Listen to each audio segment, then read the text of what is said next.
I've always been a cartoon fan ever since I started watching telly, which was, I think, from the moment I opened my eyes.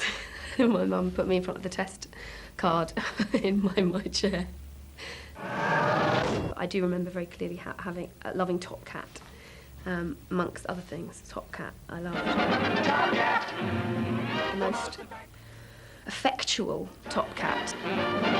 Who's intellectual, close friends get to call him TC. Providing it's with dignity. The indisputable leader of the gang. He's the boss, he's the VIP. He's a championship.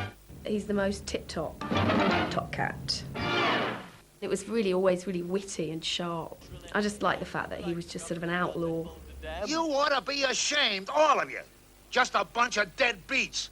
Never do a lick of work. Look at you. Loafing all day long. Loafing? Far from it. They are participating in a health program, a concentrated effort to help stamp out hypertension. Yeah, well, somebody ought to stamp you guys out. I got half a mind to run you all in for vagrancy. Unless one of you gets a job.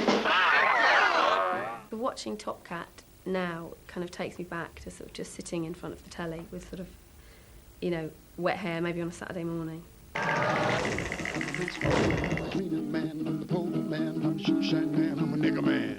Well, I found Coonskin in my local video shop, and I was just looking for something to watch, and I was sort of going through everything, and I just saw it, and I thought, this looks really good, and I took it home and watched it, and I was just absolutely blown away by it. It's a sort of mixture of real film with animation. Hey, Rabbit! Hey, Rabbit! It's basically a sort of story of the sort of crime underworld in Harlem in the 70s, about how the kind of African-American mafia want to take back Harlem from the police and the Italian mafia. And it stars the Walrus of Love, Barry White, Scatman Crothers, and Philip Michael Thomas of Miami Vice fame, as the main characters are actually on film, but also there's the voices of the animated characters. When it was put out in the cinemas in 1975, the cinemas were firebombed.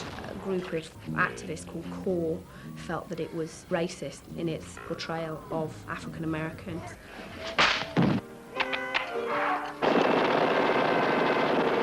But I think subsequently, over the years, it became more and more widely accepted that actually it was not the intention of Coonskin to be in any way racially derogatory. I won? And as actually turned out, Coonskin is Spike Lee's favourite film. Hey, put down your gun. You won. You can take me. Come on, fella.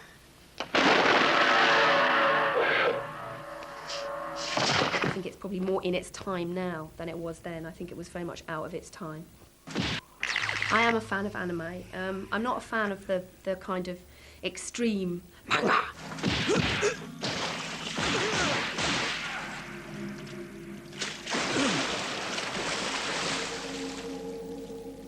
Something like Ghost in the Shell would have definitely kind of been a forerunner to something like The Matrix.